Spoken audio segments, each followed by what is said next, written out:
6 p.m. Pakistan Standard Time. Assalamu alaikum. This is Radio Pakistan. The news read by Hassan Gilani. First, the headlines.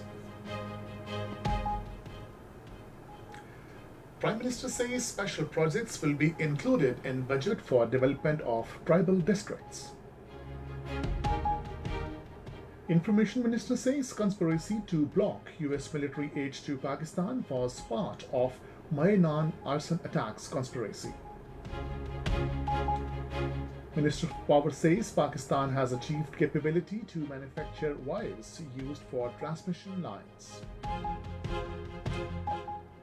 Minister for National Health Services has vowed to eliminate poliovirus from the entire country.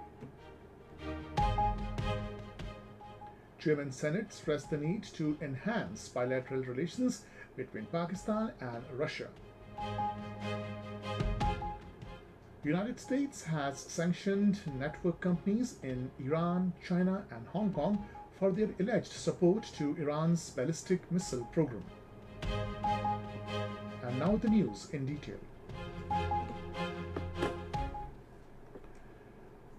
Prime Minister Shehbaz Sharif says special development projects will be included in the budget for merged districts of Khyber Pakhtunkhwa.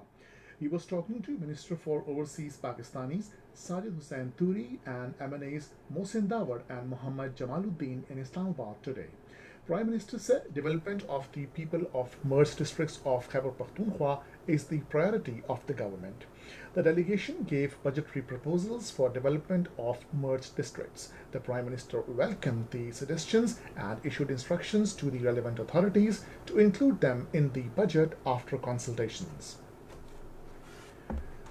Chairman Management Committee Pakistan Cricket Board Najam Sethi held a consultative meeting with the Prime Minister Shehbaz Sharif regarding the upcoming Asia Cup cricket tournament.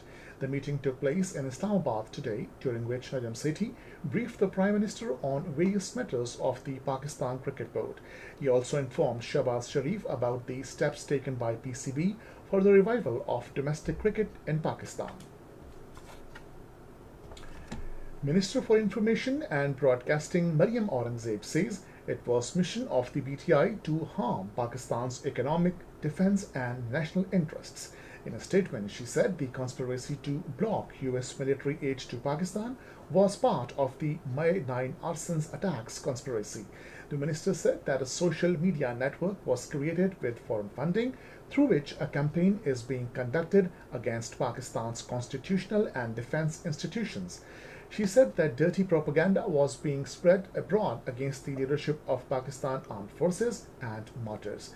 The minister said that Imran Khan was in power when he stopped progress on China-Pakistan economic corridor, compromised on Kashmir, gave shelter to terrorists, and now he is on a mission to stop military aid to Pakistan. Foreign Minister Bilawal Bhutto Zardari called on Governor of Huli Karbala Naseef Jassim Al-Khattabi in Baghdad today. According to Foreign Office, they discussed issues of mutual interest during the meeting.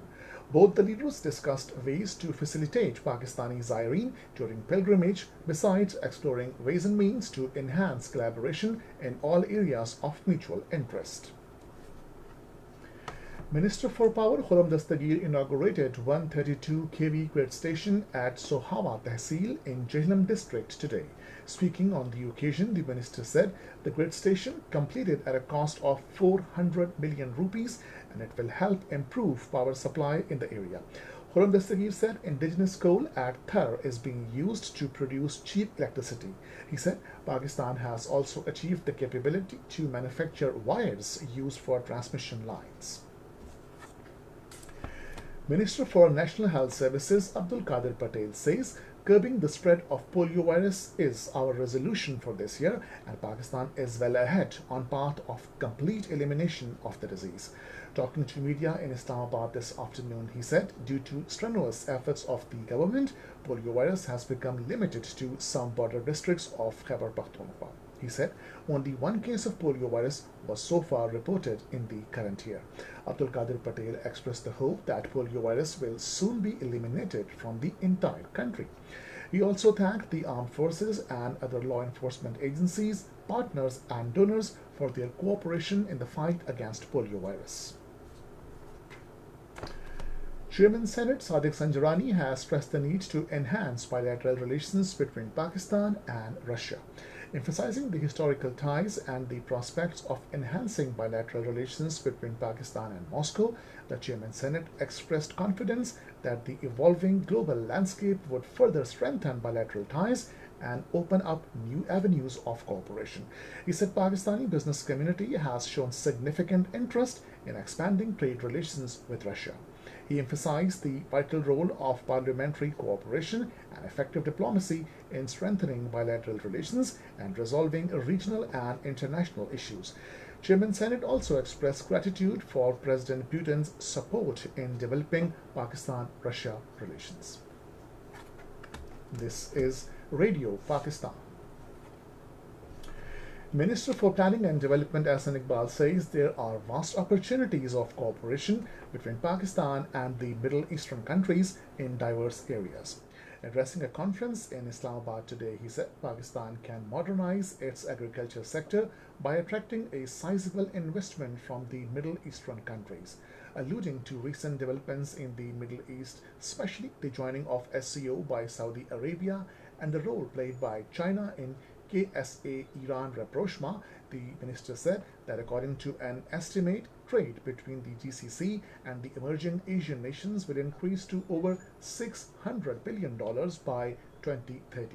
He said since Pakistan has a close relationship with all these countries, there are opportunities for the country to align itself with these changes. Minister for Planning and Development Ahsan Iqbal has said the coalition government is working tirelessly to steer the country out of current economic crisis. Addressing the Provincial Council of PMLN in Islamabad today, he said the country had been saved from default. He expressed the commitment to uplift the country and again put it on the path of development. Ahsan Iqbal said the budget to be presented in the next few days will be historic and envisage measures for the welfare of the people. Benazir Income Support Program has achieved several milestones during the current financial year by increasing budget up to 400 billion rupees to provide relief to those living below poverty line. According to performance report of PISP, the budget was increased from 235 billion to 400 billion during the current financial year, registering a 70% increase.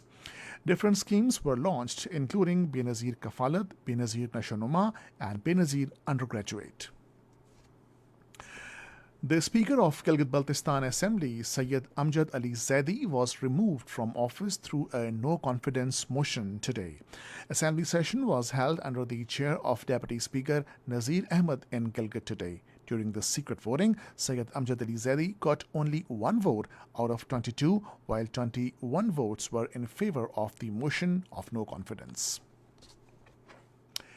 In Indian illegally occupied Jammu and Kashmir, protest demonstrations in Jammu against the bogus development work being carried out confirmed that the Narendra Modi-led Indian government is peddling the false narrative of development and progress to justify its illegal actions in the territory.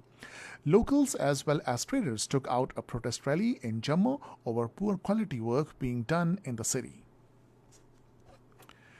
United States has sanctioned a network of individuals and companies in Iran, China, and Hong Kong for their support to Iran's ballistic missile program.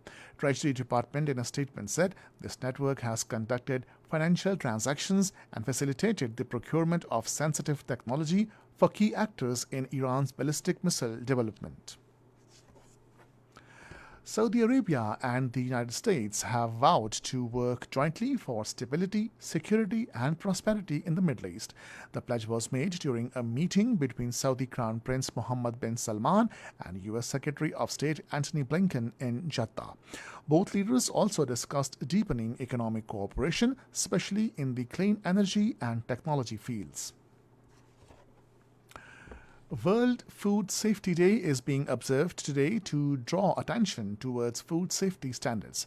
In his message on the occasion, President Arif Alvi emphasized to ensure food safety in Pakistan by following food safety standards. And finally, the weather. Mainly hot and dry weather is expected in most parts of the country during the next 12 hours. However, rain, wind, thunderstorm with isolated hailstorm is likely in northeast and south Punjab, upper Khyber Pakhtunkhwa, northeast Balochistan, Gilgit-Baltistan and Kashmir. And that is the end of the news. For more news and analysis, log on to our website radio.gov.pk and also watch live video streaming of our bulletins on the link facebook.com/Radio Pakistan News Official.